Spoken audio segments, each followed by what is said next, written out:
Hey everyone, I'm Jim Dale, and I'm with a small fellowship located in Peru, Indiana, which is in Miami County in north central Indiana.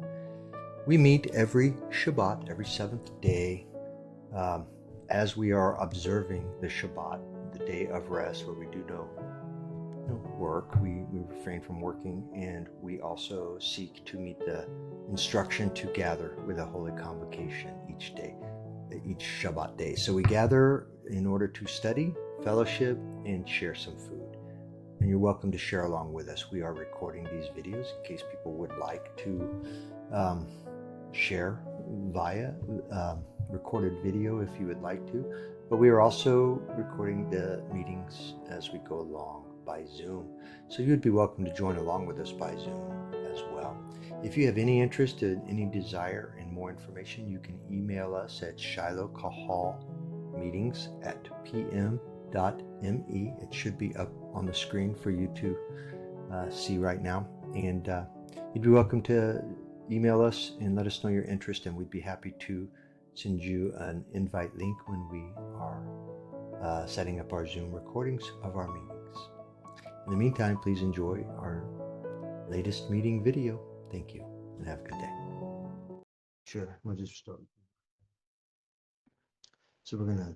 You didn't want to? I didn't know what you had decided last time.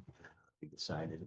Seems good. So let's turn to verse 9. And Chloe, you haven't been here with us. We're going to try to read this together. This is Yahushua's command. This then is the way you should pray. So we just open up our meeting with this prayer. So it's up on the screen, verse 9. Are you ready?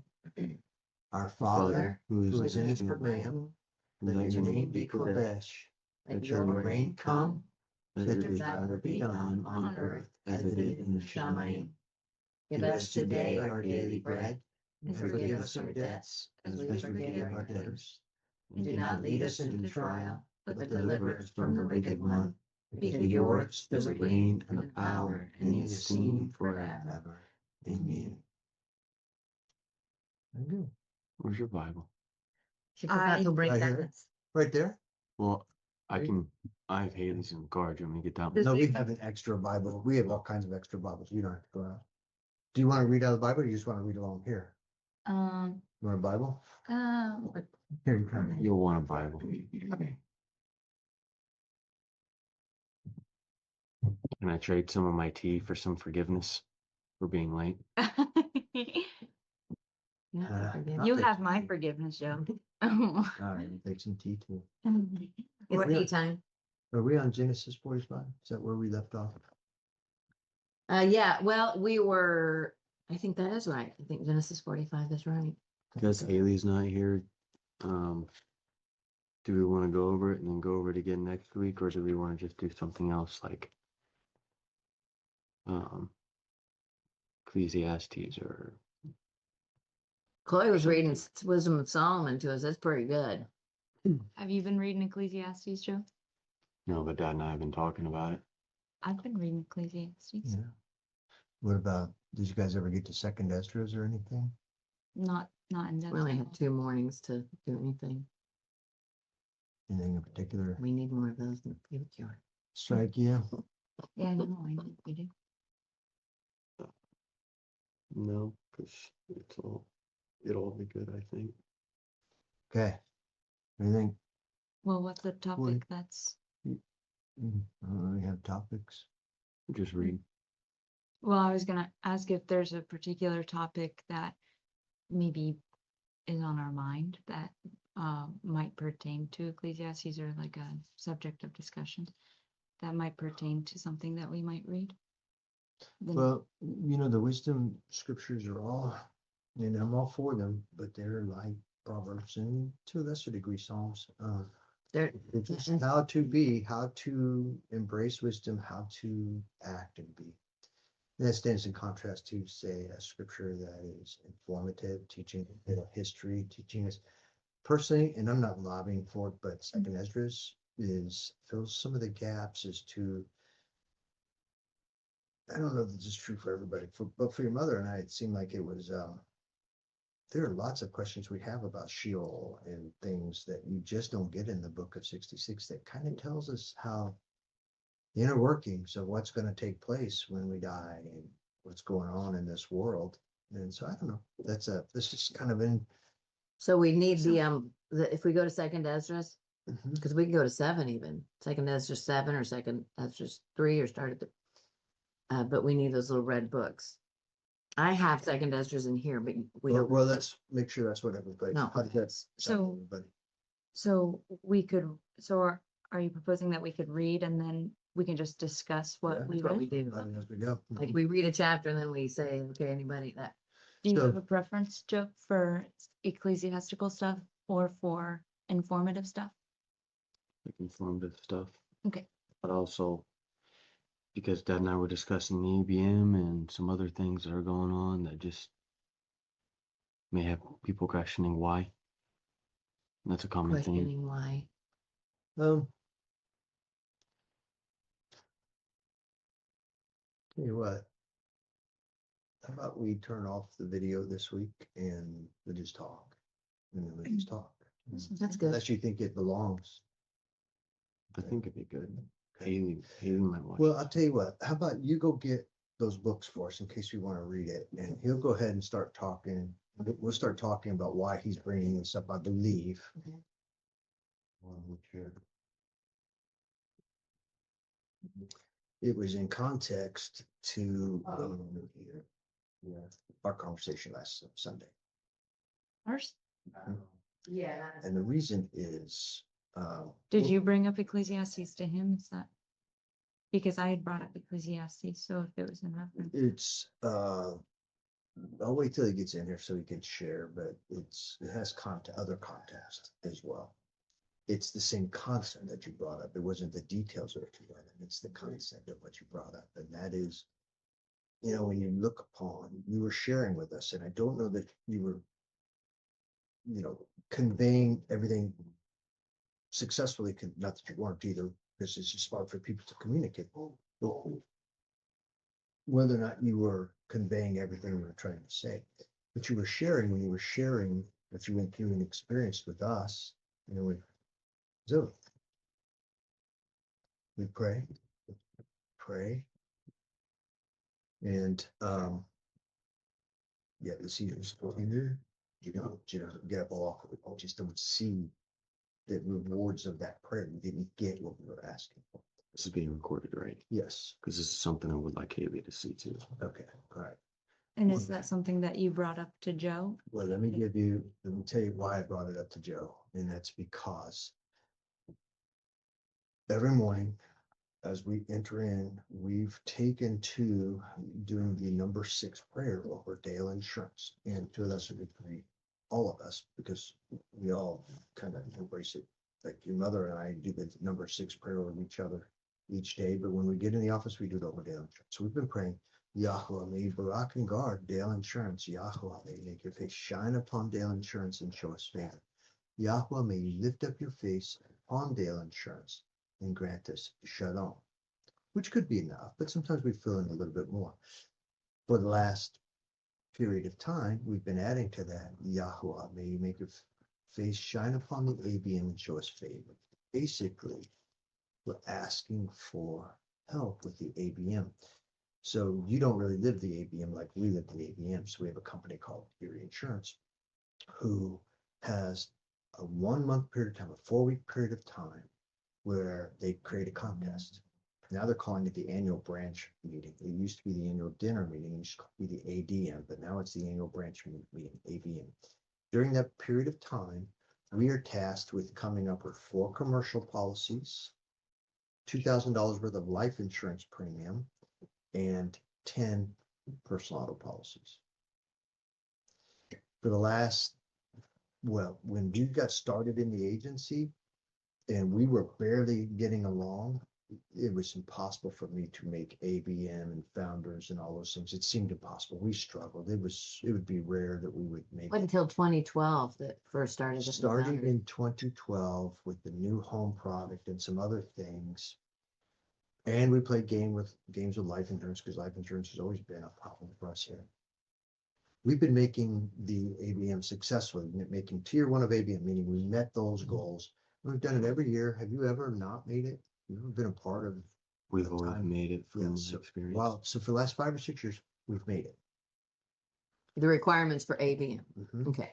So the expectation is in preparation, we've got to do things marketing wise, agency wise, to set it up, to create incentives, to really push the envelope. Like we have an email campaign that goes out. Joe's been calling people, doing things that we are to do to make that happen. And it's meant to be hard as we to make it happen.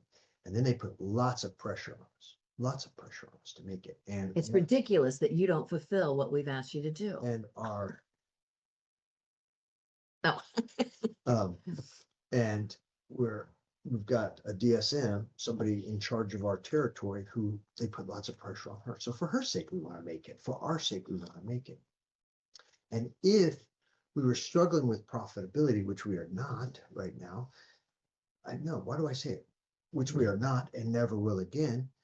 If we were struggling with profitability and we're not making ABM, then those are potential reasons why an Erie would disengage from an agency. You're not profitable, you're not producing the right kind of business, and you're not succeeding in ABM. So there's all kinds of pressure on us to hit this ABM, and we're in it. We've been approaching it. We've been making this prayer for a little while. Now, for the last year or two, I have prayed this in prayer, and maybe find favor. And out of that, we just get. I haven't had to play games with life. We just got life opportunities. We just made it. We just made it. This year is a strange year with everything going on in the country. Erie's profit, just changes that have taken place in society and in the insurance marketplace and such. It's been a harder year for us in preparation. We've struggled to do the preparatory work to get the commercial. And they also moved the timing back a little bit, so it's not a season for us to necessarily get commercial. Should have already done it in months prior. And this year, Joe is working life insurance harder than we as an agency ever had, and really in a more practical, sound way than we've ever done as an agency. And last year, he had great success with life insurance. We were this far.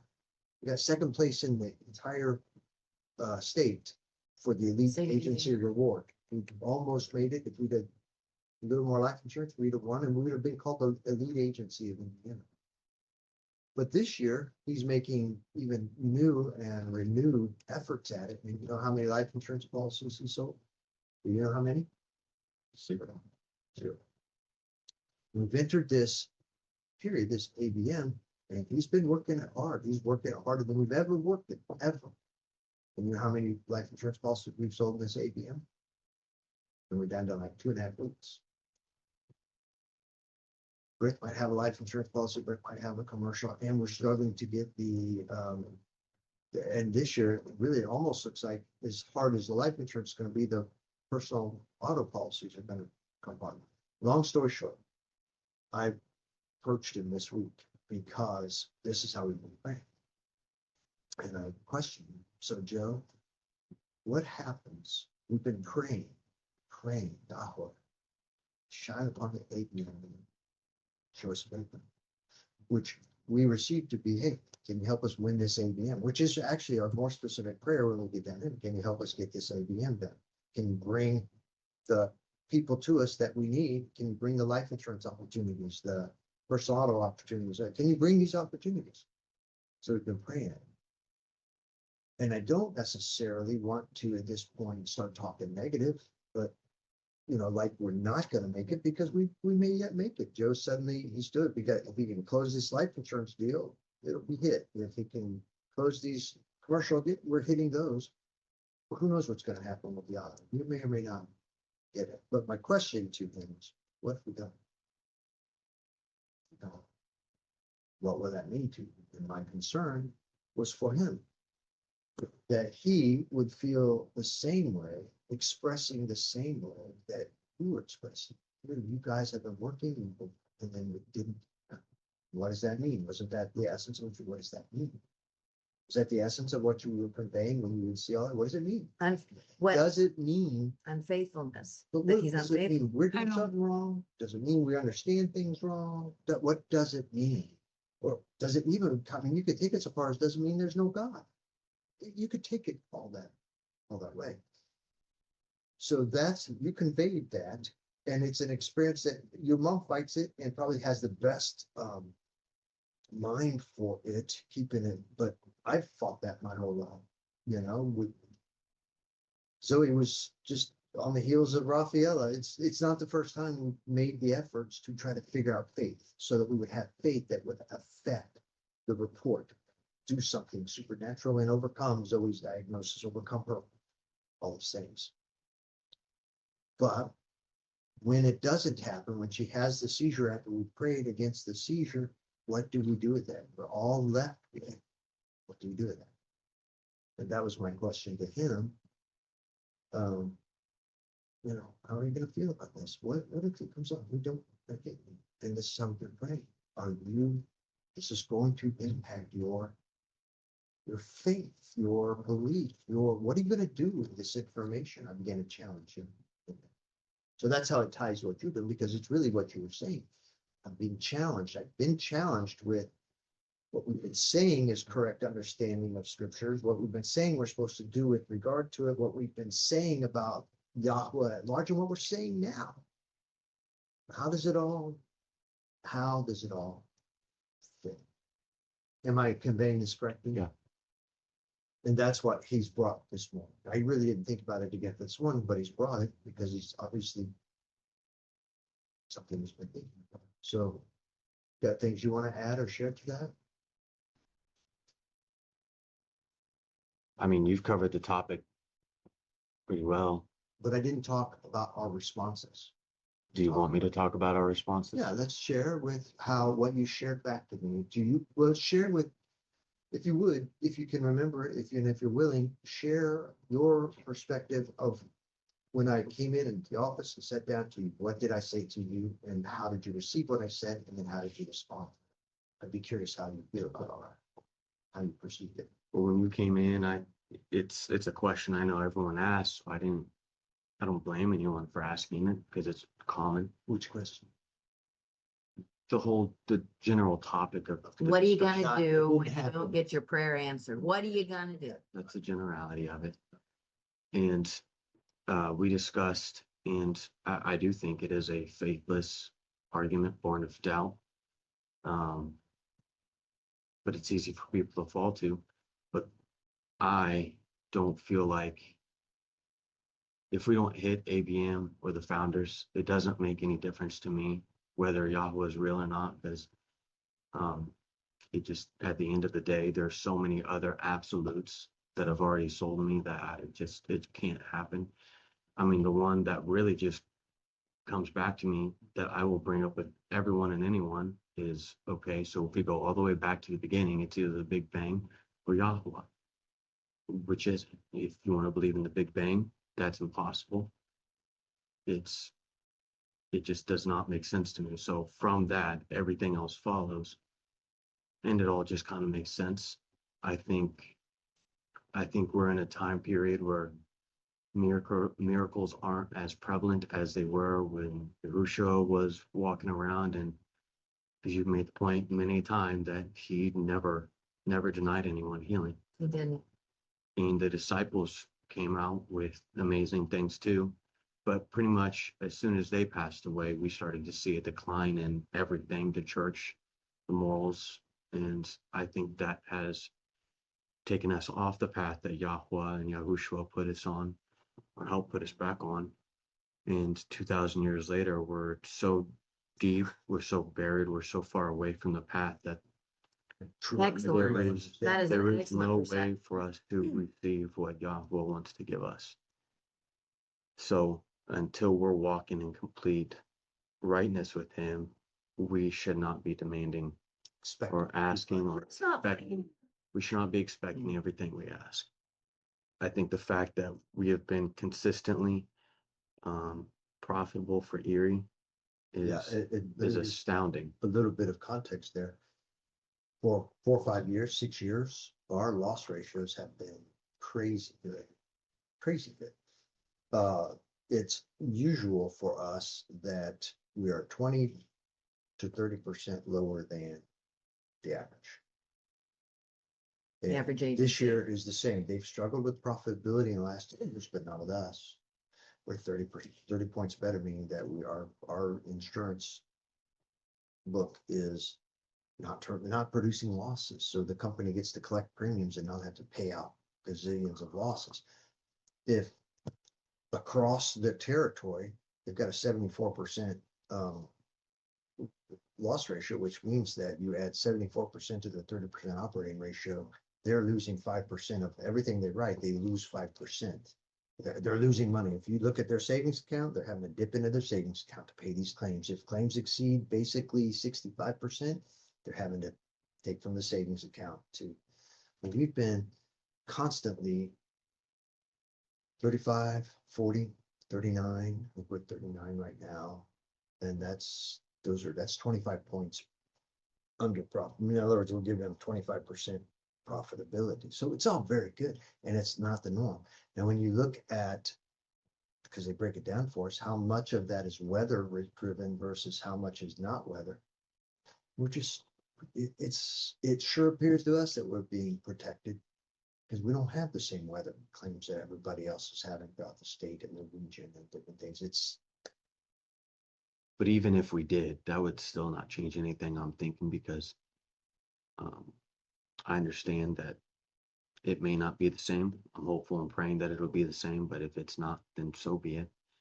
It just doesn't impact the end of the day thinking that I have that. It's just, It led us to go back to Job. We talked about Job because Job was definitely a righteous man walking righteously. And at the end of the day, when it's all taken away from him, it had, to our knowledge, has nothing to do with anything he's done. It was Satan came, presented him to Yahweh, and Yahweh said, okay. And I think this was part of our conversation, that no matter what happens, there's only so far that Satan can go. While Satan can't wreak havoc, there's only so far he can go before it's cut off. It's done. But at the end of the day, our job is to just, at the end of the day, Job didn't understand why. His friends didn't understand why. They were all wrong as they speculated, as they came up with all their reasons as to why it has played out like it has, and certainly not as Job asked for or wanted or prepared for. At the end of the day, when Yahweh really comes on the scene and says, are you really even qualified to ask the questions, let alone speculate on the answers? And at the end of the day, Job's response, and this is what we were kind of talking about, our response, at the end of the day, I just close my mouth. I just need to be quiet and just receive that he is Yahuwah. And whatever we get in this time and in this flesh, he's Yahuwah. And I don't, that was when that time comes, I would rather be the one that did not whine and complain like Job did.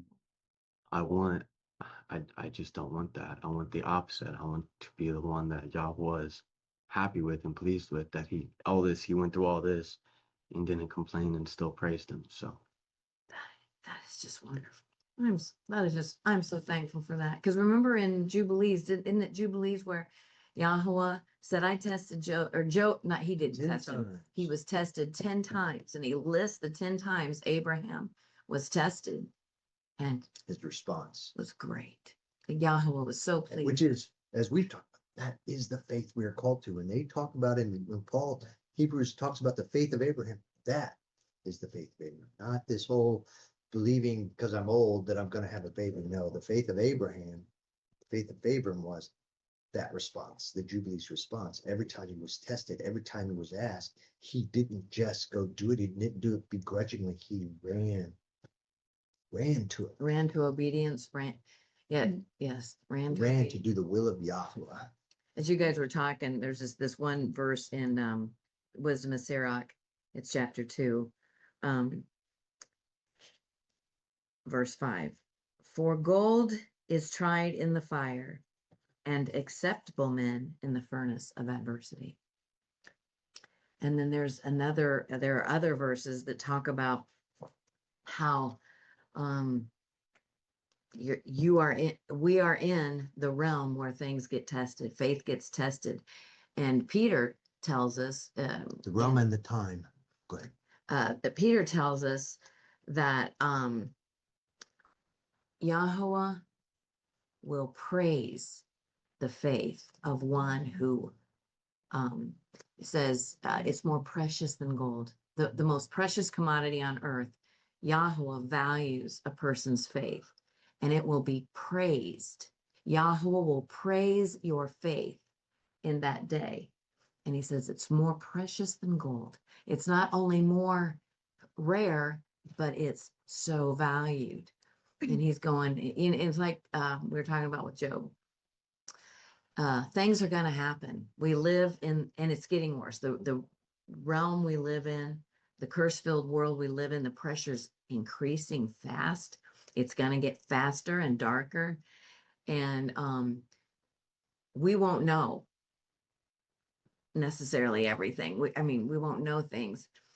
But what are we going to do when, like, what did Job do? When the bad thing happens or our prayer doesn't get answered, what is going to be our response?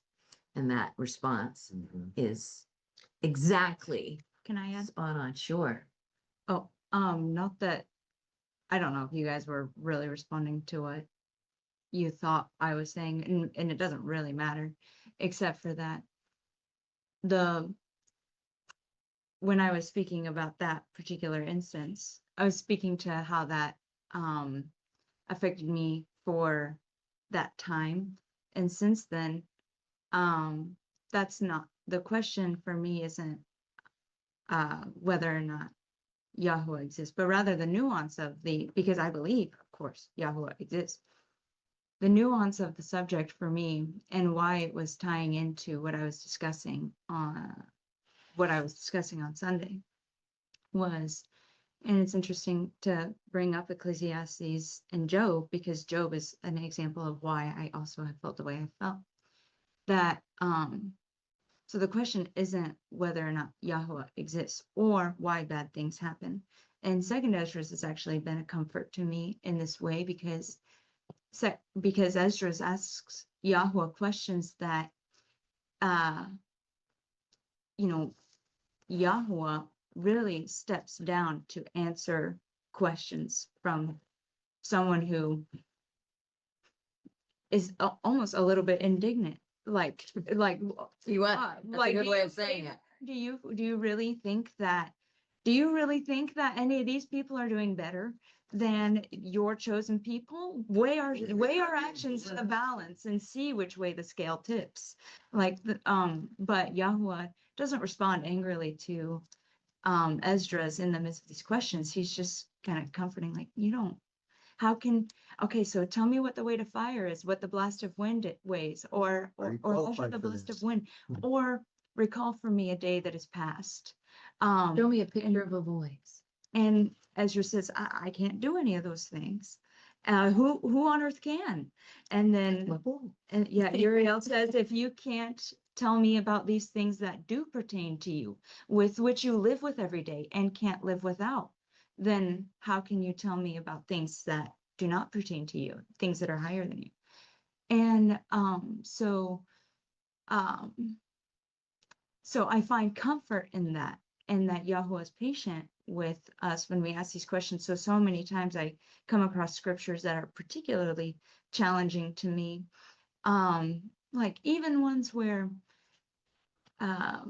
Paul says something about, I expect women to be quiet in church and blah, blah, blah. And when I have asked a question about that, or when I heard a scripture like that, I remember telling Yahweh, I said, Yahweh, that really hurt me. But I don't know what you really meant by that. So I'm going to put that on the back burner and we can deal with that later. And then Yahweh says to me, what's the context of that scripture? And so I go looking into the context and I get some comfort from that, but that doesn't but other people's explanations for why such a thing might be, or why Paul would say this, or why, whatever. At the end of the day, I can't really count on what other people are saying to be truth, because they might be wrong. Like, what if Paul just means what he says? And I've asked you about that. And I asked you when I'm, 14, 15, I said to you, what if God's sexist? And you were like, so what if he is? And it wasn't, so what if he is? Like, it doesn't matter, or that it's not painful, but if he is, can you ask God to answer for that? And I received it that way, even at that time. And so, but it has left me, but growing up, there are so many narratives for why things happen, but I've heard things that I know are blatantly wrong. And people who will tell me one narrative will say that this narrative is wrong. But we have so many churches and so many doctrines, and so many people are reading the same scriptures. And for one reason or another, whether by choice or by interpretation, or by faulty interpretation, or by interpretation because it's a genuine yet wrong interpretation, people come up with all these kinds of answers. So everybody always has an explanation for things. And something I really appreciate in Sirach is, I think it's further on, but it says, don't answer about a matter in which you have no understanding. Don't be afraid to say, I don't know. It's better to, now I'm paraphrasing, but it's better to say you don't know rather than answer for something that's weighty. And anyway, so regarding the Job scriptures, so everyone can see that these terrible things are happening to Job, but nobody saw the interaction that Satan had with Yahweh. Nobody knew that had occurred. But the understanding of the time was that you're cursed if you do that, that the judgment of Yahweh comes upon you when you do something. And What yet, kind of sin did you do, Joe? right. And so Job, in the middle of his distress, having done nothing wrong, we have the benefit of seeing what occurred that caused Job to go through all of this. And so when Job says, I haven't done anything wrong, he's speaking accurately, but his friends are all around him. They're supposed to comfort him, but they're all around him, and they think that he's lying, that he's concealing, that he's not being truthful with himself, that he's not being truthful with them. And because what they're seeing simply does not line up with what could be true. Yeah, according to their understanding. And so they all say a lot of profound things. A lot of them say things that are right within their understanding, but do not answer the matter at hand because they are lacking pertinent information. And so and it just ends up being a quarrel. And but it's kind of, Job's not wrong, but he's wrong, and his friends aren't wrong, but they're wrong because they're all lacking this information, and they're all speaking on matters that they don't understand. And is Job wrong to ask, why is this happening to me? Not really, but It's a normal but response. but beyond asking why is this happening, he's thinking, well, you must be like, he's trying to explain why God would be, or why Yahweh would be doing that to him. And his friends are saying, why are you accusing God of anything? You should be looking at yourself and admitting to yourself that you've done a wicked thing. And but when Yahweh comes out of the whirlwind, he's saying, all of you are speaking on a matter that you don't know anything about. So when Uriel has the same kind of confrontation with Esdras, that you're speaking on this matter, but what do you really know about it? And when I went through everything that I went through with Brian, it did challenge a lot of my understanding, because Zoe wasn't on my mind necessarily, but that was something that was, Eating at you. no, but it's just something that became part of a compilation. And that compilation made me feel that something about what people are saying, like why, what it made me feel was that in an outward manner, why not towards Yahweh, but towards, it's not that I don't want to learn from anybody. That's absolutely not the case. I trust my counsel, but I don't trust very many Pe- people. right. I trust people who are trustworthy to trust, I suppose, but people, they're for the same reason that we have so many different churches and that we have so many different interpretations, is that people are wrong all the time, and people are standing up on podiums telling people what they, what they think is right. And but I mean, everybody, I'll interpret a scripture one way and it will mean something. It shouldn't have an entirely different meaning or whatever, but what I might take away from that scripture is something different than what even you or you might take away from that scripture. And so what I felt was that I felt the need to break down, like deconstruct the way that I had grown up thinking about Yahweh, because I mean, even in the midst of all this new information too, like I would say the addition of new information, the breakaway from Brian, and then compiling that with Zoe made me feel that it's up to me to understand Yahweh, and that I don't want to present my ideas to people that, they they might not come to the same understanding that I came to, but my experience makes me feel a certain way or interpret something a certain way or makes me see something a certain way, in the same way that all of us have that same thing. And so why put aside all my experience for people to tell me that I'm wrong or right? Like, I feel that I need to understand Yahweh for myself. And but me trying to then figure out and what to do with all my experience in the past, then like how do I organize all this so that I have a consistent idea of the way that I think everything works. So everything has been information gather. I've only been information gathering and only coming to recent assimilations. And in the same way that Esdras asked questions, I feel that that's been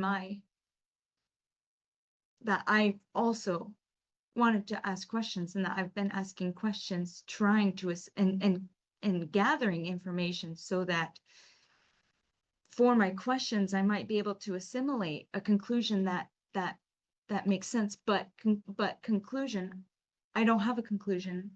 I have things floating. And Your mom and I have been talking. This has been a theme that's been coming up quite a bit, and it's what I'm hearing from you, and that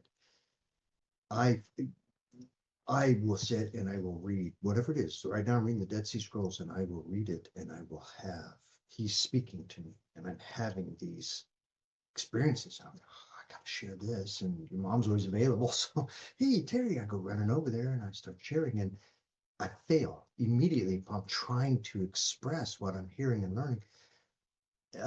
And I've got somebody who is really close to, I mean, we're just studying the same thing. So she should, if anybody's going through, the conclusion I've come to as I'm reading scripture and as you're describing is that one of the possible reasons that it is so cryptic is that it's all intended to be intensely personal. Yahuwah and Joe Yahweh and Chloe, Yahweh and Jim, Yahweh and Terry. We are experiencing this whole journey of discovery and seeking him and finding our reward as we diligently seek him being the reward. It's intensely personal. That's what you're describing. I find it very dangerous water, which is what you were just saying, and you shared it in Sirach, in which I have read and I agree with so intensely. And that is when you start answering why, the question of why you just better be very careful, very circumspect, very humble, because that is dangerous waters to try to answer why Yahweh has done or not done or allowed something to happen that's happened. For instance, I've thought about this. If we don't hit profit share, I'm sorry, ABM, that would almost sound like failed prayer, right? That's how it would feel. But we do not know all the dynamics. Maybe he trumped winning ABM with a different thing he has going on for Joe, for me, for somebody over here, for who knows what it's all about and why we may not reach the ABM and why. And the scripture, he makes all things work together for the good of those who seek him and Love him. follow after him. That's why I think whenever we don't get answered prayer, which is the sum of what he's talking about, I think what you're sharing and what I'm certainly trying to get out is, hey, it'd be nice if we get everything we ask for. But that's not going to be the experience. Sometimes we're just going to ask for things that are outside of his will. We get 100% of everything we ask for inside of his will. And we probably get 0 of things we ask outside of his will. So we need to be asking according to his will. And what is that will? Well, that's hard to find. I don't know. So, And that's why Ecclesiastes has been particularly valuable to me. Just this Ecclesiastes 9 in particular, which is just the ironies of life. And he says, here's some more ironies that I've noticed throughout life, that the most skilled worker isn't always wealthy, that the strongest warrior doesn't always win the battle, that the fastest runner doesn't always win the race, that the wise sometimes go hungry, and that righteous people are treated as though they were unrighteous, unrighteous people treated as though they were righteous, and the righteous die as the unrighteous do, and that a lot of these things are decided by chance, by being the right time in the right place. And maybe that conclusion isn't totally true or untrue, but rather that I think that it takes the onus off of Yahweh it takes the onus off of us to ask Yahweh why something happened, and just kind of get, because the truth is that we lots of sincere believing Christians do die of why bad things happen to good people? The whole question that gets Must have been asked that from over the, and over you again. know, right. garden. And I feel that doubt burdens faith so much that weak faith breaks, and that moderate faith, it makes them question, and strong faith, it's just, I think that someone with strong faith can look at the situation and take the onus off of Yahweh to answer why, for the sake of our peace of mind. Exactly. And then the end of Ecclesiastes is, actually, Sirach says, don't seek things that are beyond your understanding, for much is revealed to men that we aren't meant to understand, or that we can't understand. And then in Ecclesiastes at the end, it says,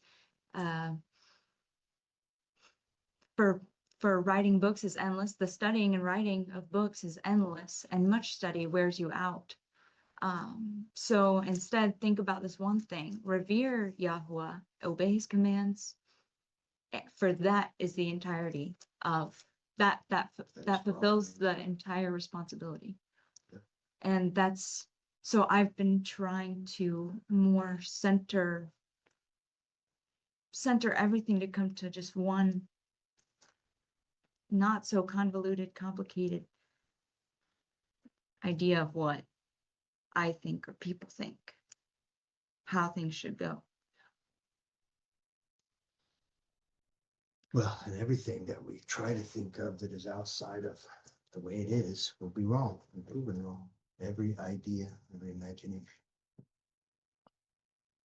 Jim, is it in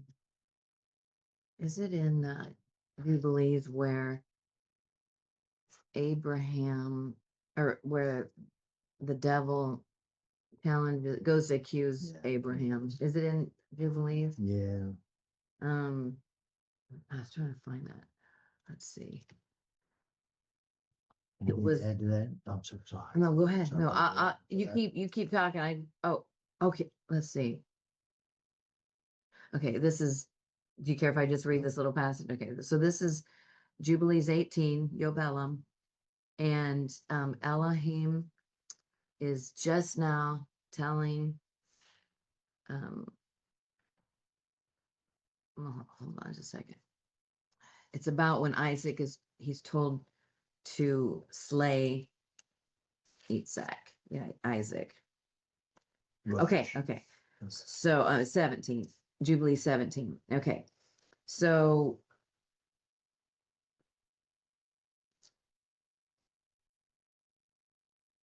I'm just gonna start. Isaac is born, of course, and Abraham loves his son, Isaac. So then Prince Mastema came and said before Elohim, see, Where are you at? 17. chapter 17, verse 16. Okay.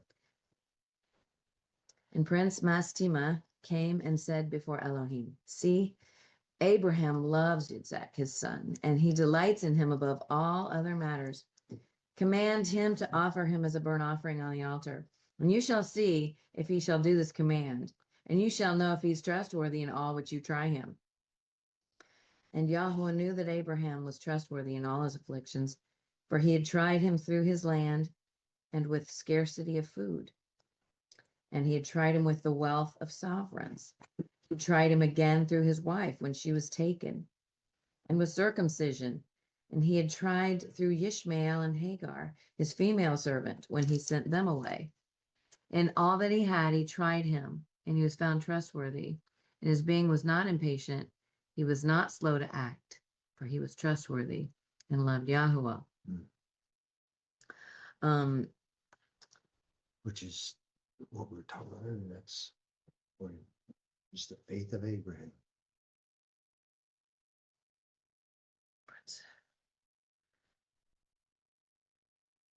One version said, it might have been, I can't tell. I've not read this recently. So it could have been in Jasher, but it was, he's not offered you any offering since Isaac was born, that type of thing. He's not going to love you. Will Abraham really love you if you take away his son? What really matters. Mhm. Because Yeah. you're not number one. Yeah, yes. Isaac. And so really, when our prayer doesn't get answered, or what we think is obvious in the word that it should have gotten answered, we don't, you don't know.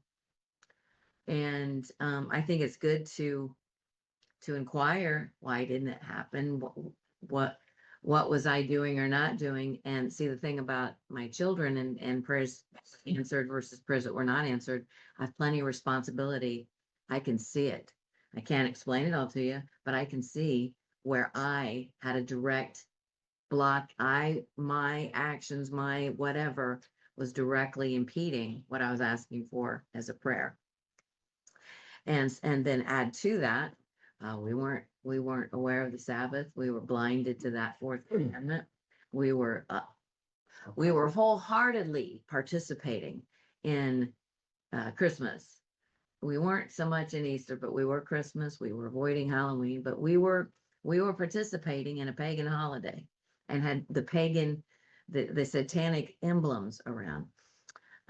So he really, as I've, now it's like, it's amazing. I had all the miracles I did have with my children and with Zoe and with you and my life because of the sheer not walking. I mean, not walking in his ways to the degree I was. He blessed me far superior to what I was actually being obedient in. But the question is, what are we going to do if we don't get what we believed for, what we prayed for? What do we do after that? Well, let Yahweh be true and every man a liar. He's faithful to me, no matter what it looks like. Yahweh has been faithful to me all the days of my life, and that's going to be my testimony. Whether I feel it or understand it or not, I know that his heart towards me has always been kind and good and generous. And I've seen miracles. See, that's the thing. People can say, oh, how do you know he exists? Well, I know him. So I know my son, I know my husband, I know Chloe, I know my creator. You can't, it'd be, why don't you just say, how do you know your husband exists? Well, I know him. He's with me, that type of thing. So, yeah, because Yahweh's faith does not fail, but man's faith can fail. And we just need to, that's stupid to say. My goal is, if my faith does fail me because I didn't have all the understanding or I didn't operate the way I needed to, or I didn't develop that to believe that, because I've heard hundreds and hundreds and hundreds of messages on faith, and I know that I did not, I know where my error is in many things.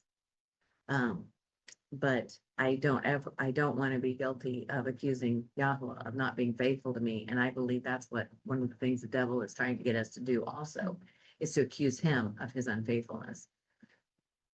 I do not want to be guilty of that. So. With Joe, are you gonna respond, or did you have anything to add I feel like it's just more of the same at this point. We're just going over the same stuff, but I would, the way I'm perceiving it in just a sentence or two is, if you believe or have faith that Yahweh is on the throne and is in control, and just don't worry about anything. If something bad happens, if there's a bump in the road, you go around it, you go over it, you go through it. Just don't let it impact you. Just keep doing what you got to And do. don't let it stop Discourage you. praying the next time. Be a faithful servant. Even if you're beaten to a pulp in this world, you're not going to be beaten to a pulp in the next. You'll be rewarded. Well put.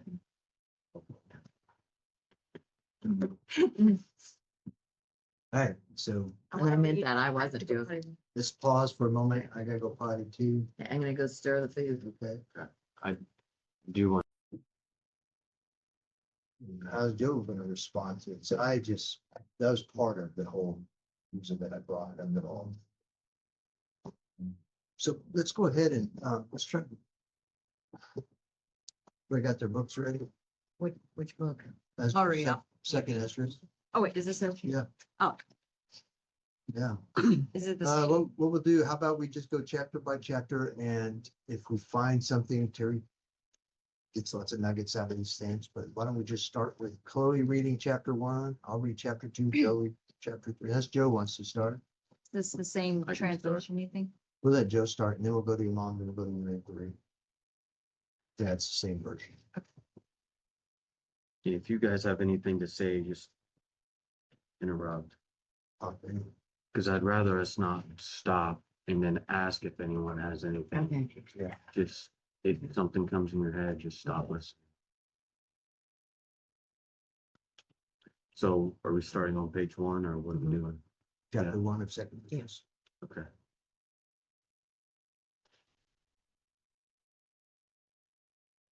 Never mind. I want you to read that. It's got some names in there. The Do you book. want to read it, or do you want me to read it? Because it's gonna have lots of names in there and stuff. No, I'll read it. Okay. Go ahead. The Just book do of the words of Tobiel, son of Tobiel. No. You in Second second Esdras. Esdras? Which part is it? Third chapter, it's 126. Page page 126. 126. That book has got many extra writings in it. Second Esdras is just one. There it is. Okay. The second book of the Nabi, Ezra, son of Sarah, son of Azariah, son of Hilkiah. Hilkiah, son of Shalom, son of Zadok, son of Ahitub, son of Ahiah, son of Phinehas, son of Eli, son of Amara, son of Azariah, son of Mirmoth, son of Arna, son of Uzai, son of Yuki, son of Abishua, Phinehas, son of Eleazar. Eli, Eleazar.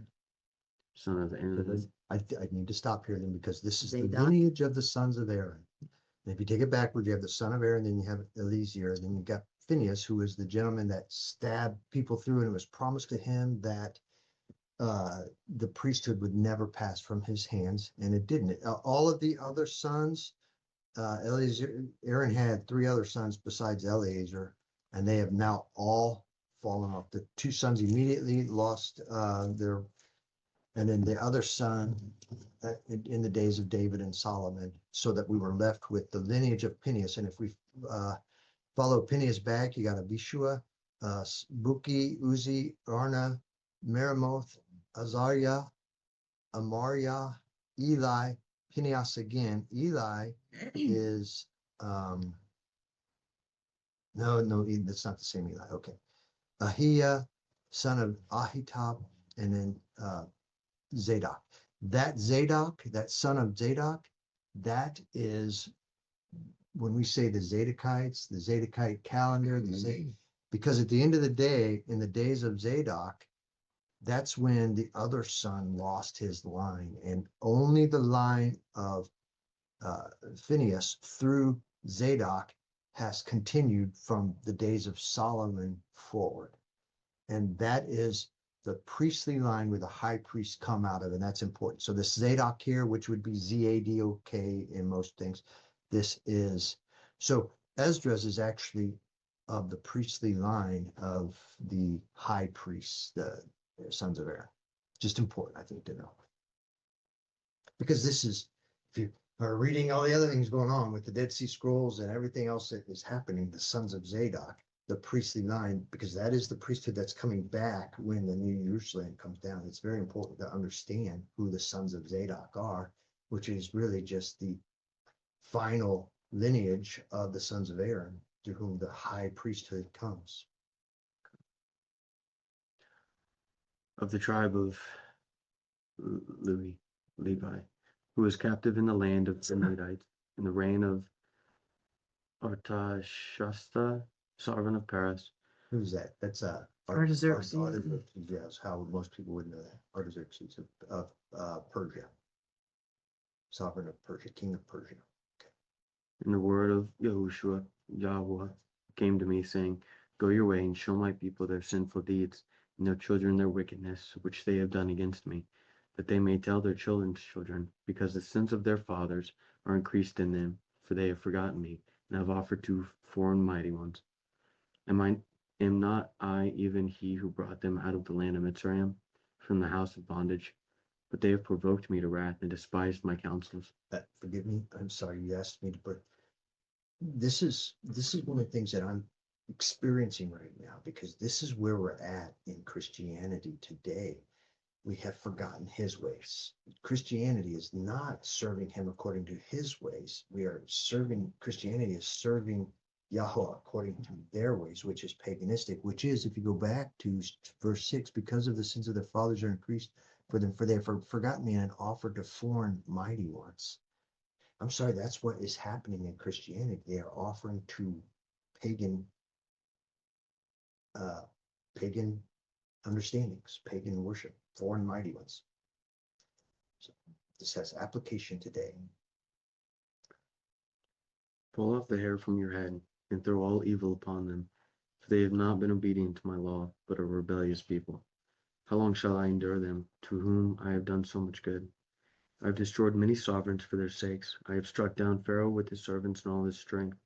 I have destroyed all the nations before them, and in the east I have scattered the people of 2 provinces, even of Zor and Sidon, and have slain all their enemies. Therefore you speak to them, saying, Thus said I led you through the sea and from the beginning gave you a wide and safe passage. I gave you Moshe for a leader and Aaron for a Kohen. And I give you light in a pillar of fire. And I have done great wonders among you, yet you have forgotten me, says Yahweh. Thus says Yahweh the Almighty, the quails were as a sign to you. I gave you booths for your safety, still you grumbled there, and did not overcome in my name for the destruction of your enemies. But even to this day you still grumble. Where is the good that I have done for you? When you were hungry and thirsty in the wilderness, did you not cry out to me, saying, why have you brought us into the wilderness to kill us? It would have been better for us to have served the Mitzrites than to die in this wilderness. Then I took pity on your groaning and gave you manna to eat, so you ate bread of messengers. When you were thirsty, did I not split the rock and waters flowed out to your fill? For the heat I covered you with the leaves of the trees. I divided among you a fruitful land. I drove out the Canaanites, the Perizzites, and the Pelishtites The before you. Pelishtites are Philistines. The Pelishtites are the Philistines. Okay, go ahead. What more shall I do for you, said Yahweh? Thus says Yahweh the Almighty. When you were in the wilderness, at the river of the Amorites, thirsting and blaspheming my name, I did not send fire for your blasphemies, but threw a branch in the water and made the river sweet. What shall I do unto you, O Jacob? You, Yehuda, would not obey me. I shall turn myself to other nations, and to them I shall give my name, and that they may guard my laws. Seeing that you have forsaken me, I shall also forsake you. When you desire for me to show favor to you, I shall show no kindness to If I you. could, just gonna say, going back up to verse 24, Jacob, I shall turn myself to other nations, and to them I shall give my name, that they may guard my laws. So even to the extent that he has turned to the Gentiles, we were just here would be affirmation, again, affirmation that they weren't called to, the laws of somebody else. They were called unto the laws of. Very Israel. good point. Yeah, so Excellent so point. even the Gentiles were not called to freedom from the law, they were called to To guard my, They're really just his ways, his testimonies, and his right rulings and his commands. That's what the laws are. it says that they may guard, I give them my name, that they may guard my laws. They, the Gentiles, the Mhm. other Yeah. nations.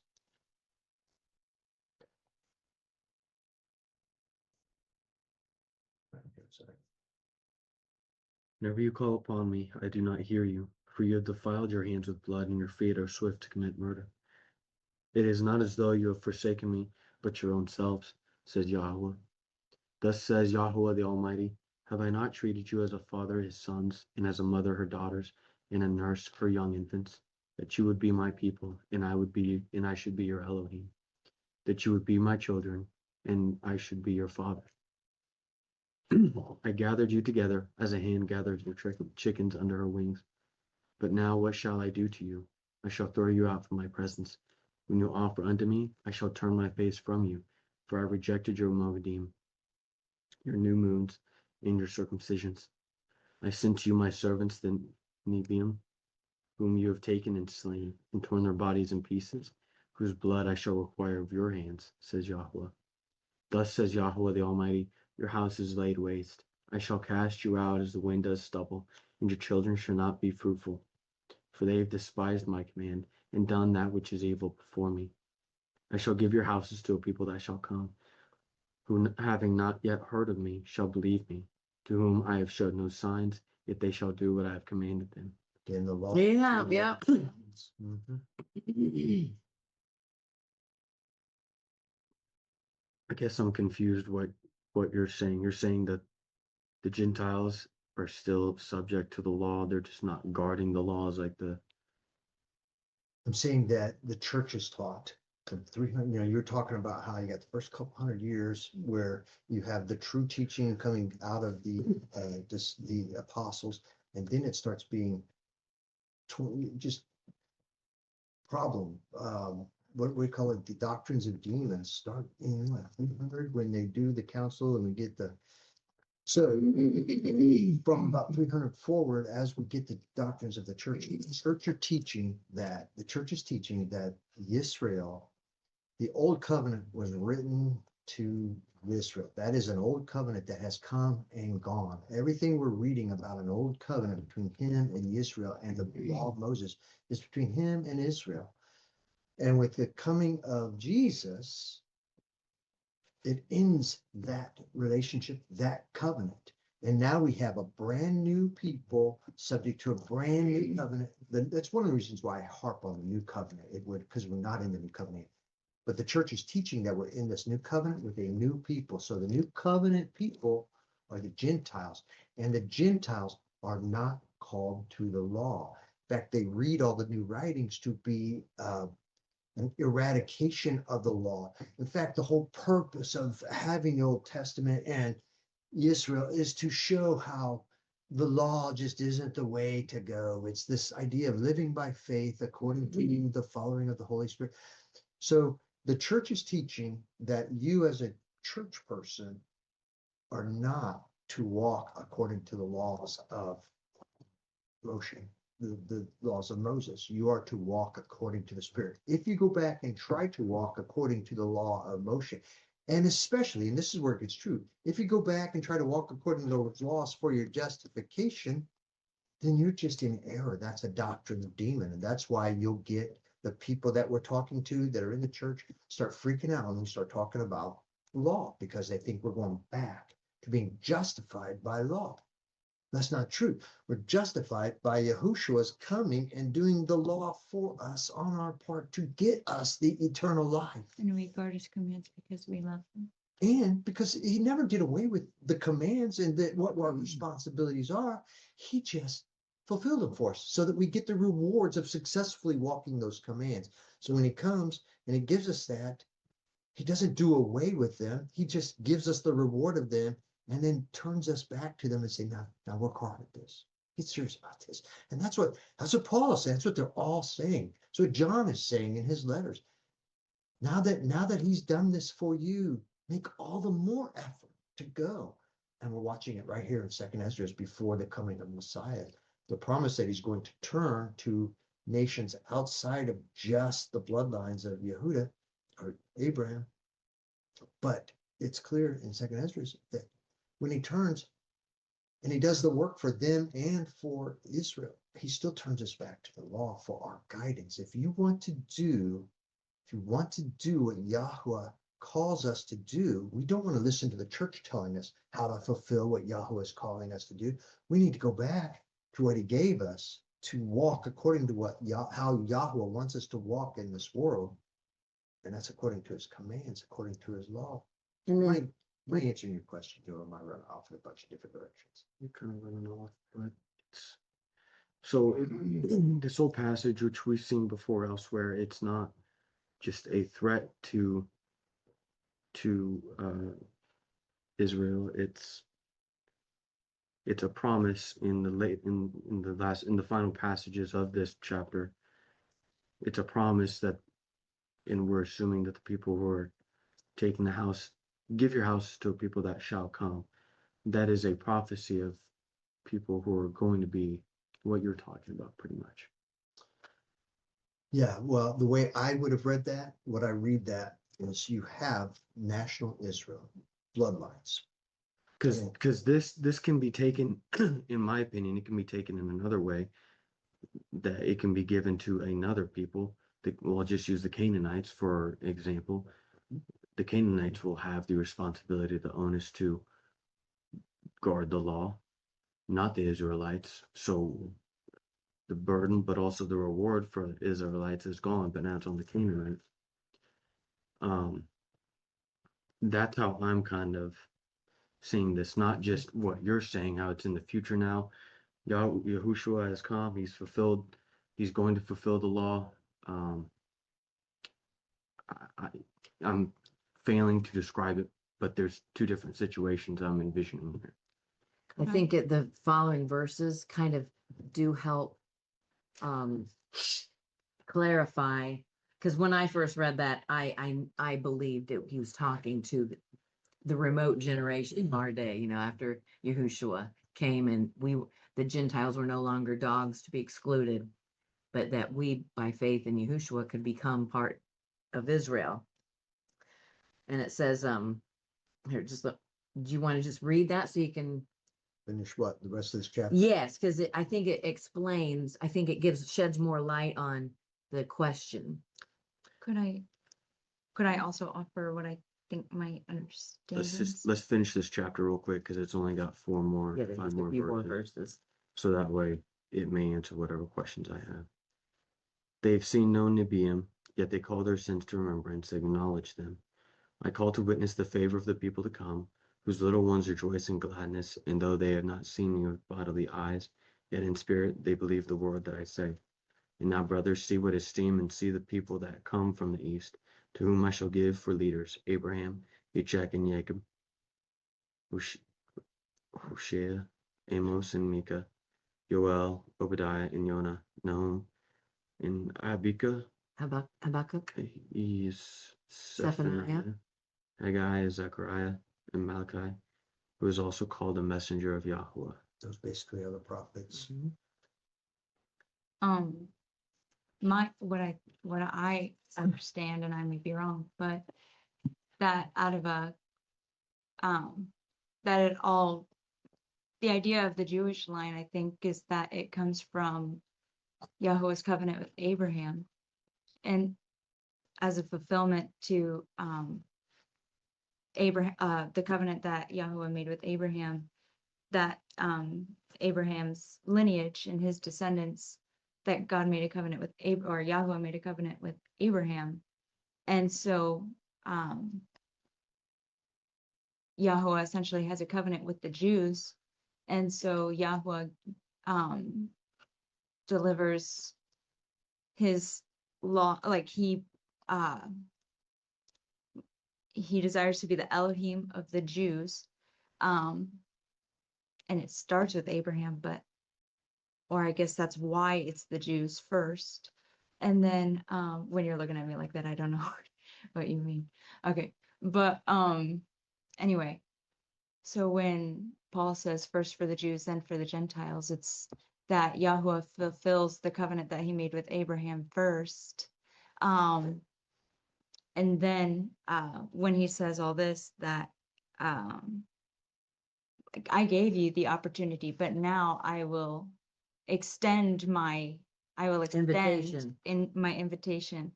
And so where you have rejected me, I will show myself to the Gentiles, and I will allow them to be grafted in, essentially. But it was always meant to be, or what, this is just my understanding. I'm just sharing.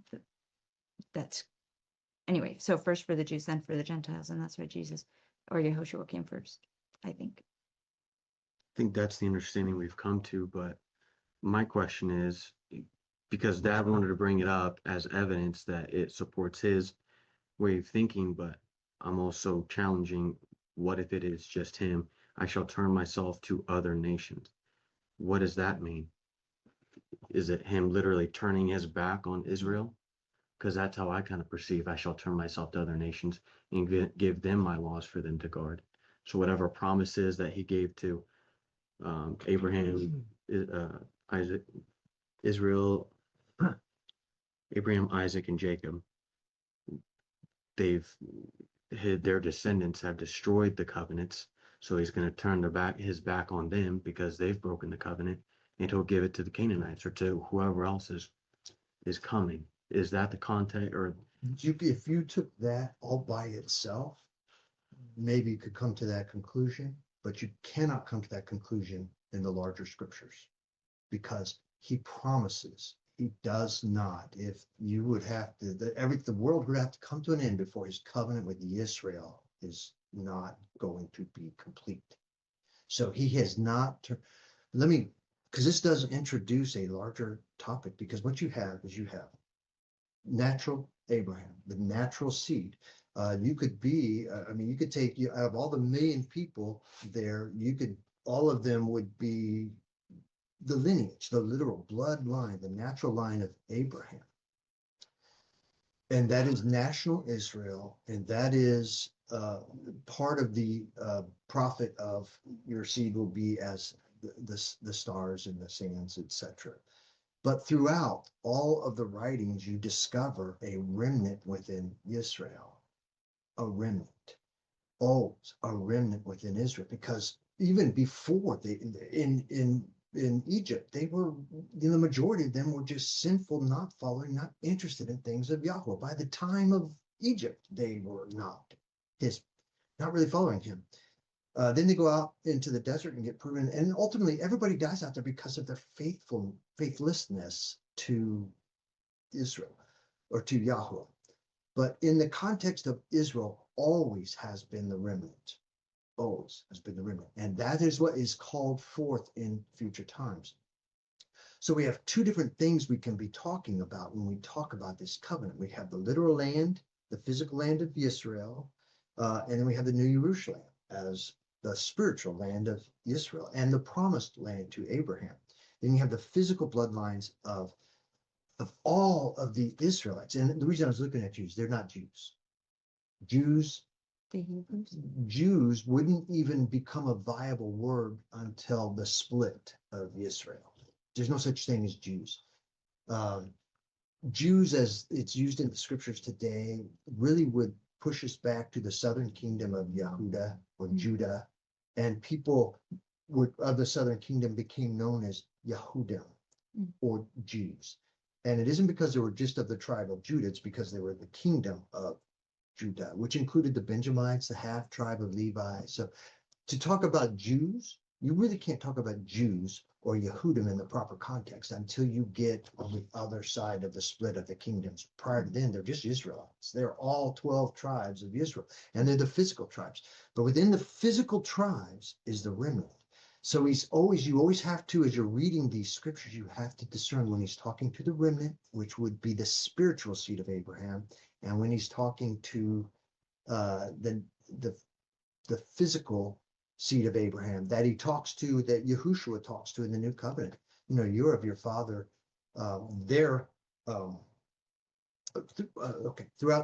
Throughout lots of the new writings is teaching of the spiritual seed of Abraham, because that's really what it amounts to. So when he's using this stuff that he's saying up here, when he says, and your children shall not be fruitful, and they have despised my command. Well, the remnant isn't despising his command.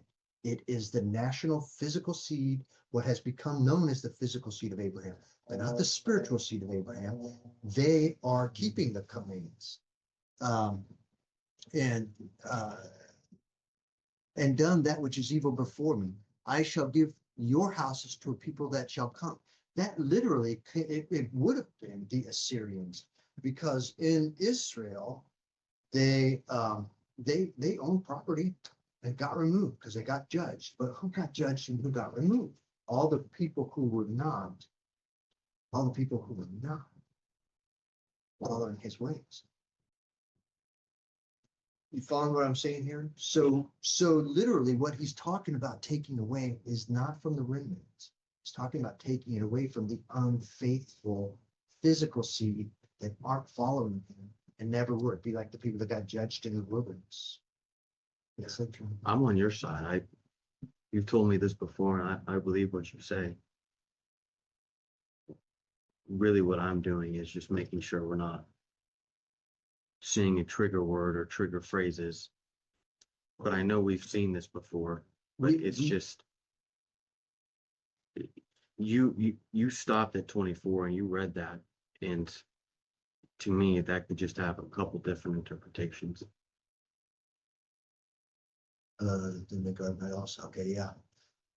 Yes, and quite frankly, this is here in Esdras, but it's not the only place that we see that. We'll see this I in the know prophets. we get other places, Yeah. but it's But when you get into the context, it is easy. If you're going to stay only nominally, if you're not going to study it all out and get the larger context, it would be easy, especially if you've been brought up in the church doctrines, to reject Israel and the idea that you are the new people who are not subject to these laws. You will read things like that and embrace it because it fits your doctrine, but it's not the larger context. You cannot take Israel out of being his people, or he's talking to people even today, which the church would do. Can't do it and stay within scriptures. You know? So there are trigger words that would allow them to play that game, but that's all they're doing. You cannot, in the context of everything that's taught, this has to be, he's speaking to unfaithful, physical Israel who has turned away from Yahweh, and not talking to this faithful remnant, spiritual seed of Abraham who is guarding the law. And when he turns it back, when he gives it to another name, he's talking about taking what physical Israel didn't have and turning it to the Gentiles who will follow him and become the spiritual seed of Abraham. So he's basically taking the house, literally the house of the physical houses, but not just those. In the days of Assyria, those were taken, but throughout time, literal homes were taken and given to literal people. But in the future, Right. the thing that's being held out for everybody, the promises, that's being taken away from them too, because they, even though you were physical Israel, you are not going to be counted. They are going to be counted when the resurrection comes amongst those that are going to be judged and killed. So the fact that you're a physical Israelite will not save, although they want to hang on to it that way. It doesn't say you must be a spiritual Israelite who Jimson. I agree. Hey, all this ready to be dished up. All right, So so pray. yep, Yahweh, may you thank you for your wonderful provision and taking care of us. For everything that you do, Yahweh, may you barak and guard us. Yahweh, may you make your face shine upon us and show us favor. Yahweh, may you lift up your face upon us and grant us shalom. Not doing any more. Here. She knows Esdras pretty well, so she's only read it 100 times already. Thus says Yahuwah, I brought this people out of bondage, and I gave them my commands by my servants of the Nebiim, whom they would not fear, but despised my counsels. The mother that bore them says to them, Go your way, you children, for I am a widow and am forsaken. I brought you up with gladness, but with sorrow and heaviness I have lost you. For you have sinned before Yahuwah your Elohim, and done that which is evil before him. But now what shall I do for you? I am a widow and forsaken. Go your way, O my children, and ask kindness from Yahuwah. As for me, O Father, I call upon you for a witness over the mother of these children, who would not guard my covenant, that you would bring them to confusion, and their mother to ruin, that there may be no offspring from them. Let them be scattered among the Gentiles. Let their names be blotted out from the earth, for they have despised my covenant. Woe to you, Asher, you that hide the unrighteous within you. O you wicked people, remember what I did to Sedom and Amorah, whose lands lie in lumps of tar and piles of ashes. Even so I shall do the same to those who do not listen to me, says Yahuwah the Almighty. In Chloe's house. Not breaking bread. Thus says Yahuwah to Ezra, Tell my people I shall give them the reign of Jerusalem, which I have given to Israel. I shall also take their esteem to myself, and give others the everlasting dwellings which I have prepared for them. They shall have the tree of high for an ointment of sweet savor. They shall neither labor nor be weary. Go, and you shall receive. Pray that your days are few, that they might be shortened. The rain is already prepared for you. Watch. Call the Shamayim and earth to witness, for I have broken the evil pieces, and created the good, for I live, says Yahuwah. Mother, embrace your children, and bring them up with gladness. Make their feet as steady as a pillar, for I have chosen you, says Yahuwah. And those who are dead I shall raise up again from their places, and bring them out of the graves, for I have acknowledged my name in Israel. Do not fear, you mother of the children, for I have chosen you, says Yahuwah. For your help I shall send my servants Yeshaiah and Yirmeyahu, after whose counsel I have kadosh and prepared for you 12 trees laden with different fruits, and as many fountains flowing with milk and honey, and 7 mighty mountains, on which there grow roses and lilies, whereby I shall fill your children with joy. Do right to the widow, judge for the fatherless, give to the poor, defend the orphan, clothe the naked, heal the broken and the weak. Do not mock a lame man, defend the crippled, and let the blind man come into the sight of my brightness. Guard the old and young within your walls. Wherever you find the dead, take them and bury them, and I shall give you the first place in my resurrection. Remain, O my people, and take your rest, for your rest is still to come. Nurse your children, O you good nurse, establish their feet. As for the servants whom I have given you, not one of them shall perish, for I shall require them from among your number. Do not be weary, for when the day of trouble and heaviness comes, others shall weep and be sorrowful, but you shall be joyful and have abundance. The Gentiles shall envy you, but they shall be able to do naught against you, says Yahuwah. My hand shall cover you, so that your children shall not see Sheol. Be joyful, O you mother, with your children, for I shall deliver you, says Yahuwah. Remember your children who sleep, for I shall bring them out from the breadth of the earth and show kindness to them, for I am kind, says Yahuwah Almighty. Embrace your children until I come and show kindness to them, for my wells run over, and my favor does not fail. I, Ezra, received a command from Yahuwah on Mount Horeb that I should go to Israel. But when I came to them, they disregarded and despised the command of Yahuwah. And therefore I say unto you, O you Gentiles, that hear and understand, look for your shepherd. He shall give you everlasting rest, for he is near at hand, who shall come at the end of the world. Be ready for the reward of your reign, for the everlasting light shall shine upon you forever. Flee the shadow of this world, and receive the joy of your esteem. I witnessed my Savior openly. Oh, receive the gift that is given you, and be glad, giving thanks to he who has led you from the reign of the Shamayim. Arise and stand, see the number of those who are sealed at the feast of Yahuwah, who have departed from the shadow of this world and have received garments of esteem from Yahuwah. That is The white garments. the wedding supper. Gown of salvation, the robe of righteousness. I was reading Revelation in that. Up in, so much of what they're saying here, none, ready for the reward of the rain, for the everlasting light that shall shine on you forever. Flee the shadow of this world, receive the joy of your esteem. This is all. This is the New Jerusalem. This is Mount language, and that period of time. That's the wedding supper of the Lamb he's describing during this. Take your number, O Sion, and enclose those in you who are clothed in white, who have filled the law of Yahuwah. The number of your children, whom you long for, is filled. Plead the power of Yahuwah, that your people, who have been called from the beginning, may be kadosh. I, Ezra, saw upon Mount Sion a great people whom I could not number, and they all praised Yahuwah with songs. That's the New Jerusalem. And in the midst of them there was a young man of tall stature, taller than all the rest, and upon every one of their heads he placed crowns, and was more exalted, at which I marveled at greatly. So I asked the messenger and said, Master, who are these? He answered and said to me, These are those who have put off the mortal garments, and put on the immortal, and have confessed the name of Elohim. Now they are crowned and receive palms.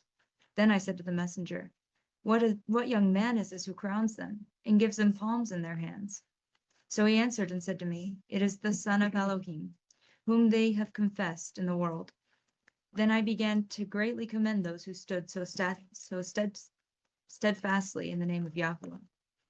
Then the messenger said to me, Go your way, and tell my people how great and how many are the wonders of Yahuwah your Elohim, which you have seen. Let's keep going. No. In the 30th year after the ruin of the city, I was in Babel, and lay troubled upon my bed, and my thoughts overwhelmed my heart. For I saw the desolation of Zion, and the wealth of those who dwelt in Babel. And my spirit was greatly moved, so that I began to speak words full of reverence to the Most High, and said, O Yahuwah who reigns, you spoke in the beginning when you established the earth, and by you alone, and commanded the dust, and gave a body to Adam without being, which was the workmanship of your hands, and breathed into him the breath of life, and he was made living before you. You led him into paradise, which your right hand had planted, before the earth ever appeared. And you gave a command to him to love your way, which he transgressed, and immediately you appointed death in him, and in his generations, from whom came nations, tribes, people, and clans without number. And all people walked after their own desire, and acted arrogantly before you, and despised your commands. And again it came to be, you brought the flood upon those who dwelt on the earth and destroyed them. And it came to be in each of them, that as was death to Adam, so was the flood to these. Nevertheless, you left one of them, namely Noah with his household, from whom came all righteous men. And it came to be that when those who dwelt upon the earth began to multiply, and had brought forth many children, and were a great people, they began again to be more wicked than the first. Now when they lived so wickedly before you, you chose a man from among them, whose name was Abraham. You loved him, you showed your desire to him alone, and made an everlasting covenant with him, promising to him that you would never forsake his seed. And to him you gave Yitzchak, and to Yitzchak you also gave Yaakov and Esau. As for Yaakov, you chose him for yourself and put Esau aside, so Yaakov became a great multitude. And it came to be that when you led his seed out of Mitzrayim, you brought them up to Mount Sinai. And bowing the Shamayim, you established the earth, moved the whole world, and made the depths to tremble, and troubled the men at that time. And your steam passed through 4 gates of fire, and of earthquake, and of wind, and of cold, that you might give the law to the seed of Jacob, and commandments to the generation of Israel. And yet you did not take away from them a wicked heart, that your law might bring forth fruit in them. For the first Adam, bearing a wicked heart, transgressed and was overcome, and so are all those who descended from him. Thus sickness was made permanent, and the law in the heart of the people with the evil root, so that the good departed, and the evil still stayed. So the days passed, and the years were brought to an end. And then you raised up a servant named David, whom you commanded to build a city for your name, and to offer incense and offerings to you within it. When this was done many years, then those who inhabited the city forsook you, and acted in all manner, even as Adam and all his generations had done, for they also had a wicked heart. And so you gave your city over into the hands of your enemies. Are their deeds any better than those who inhabit Babel, that they should therefore reign over Zion? For when I came there and had seen the unrighteousness without number, and my being saw many evildoers in these 30 years, so that my heart failed me. For I have seen how you endure those sinning, and have spared evildoers, and have destroyed your people, and have preserved your enemies, and have not declared it. I do not remember how to depart from this way. Are those from Babel better than those of Zion? Or is there any other people that knows you besides Israel? Or what generation has believed your covenants so much as Jacob? And yet their reward does not appear, and their labor has no fruit. For I have gone here and there among the Gentiles, and I see that they overflow in wealth, and do not think upon your commands. Now therefore weigh our wickedness in the balance, and also theirs who dwell on the earth, and so shall your name be found nowhere but in Israel. Or when was it that those who dwell on earth have not sinned in your sight? Or what people have so kept your commands? You shall find that Israel by name has kept your orders, but not the Gentiles. Sounds like what you were sharing just a little bit ago. Mm. So, Kyle, Out from the girl.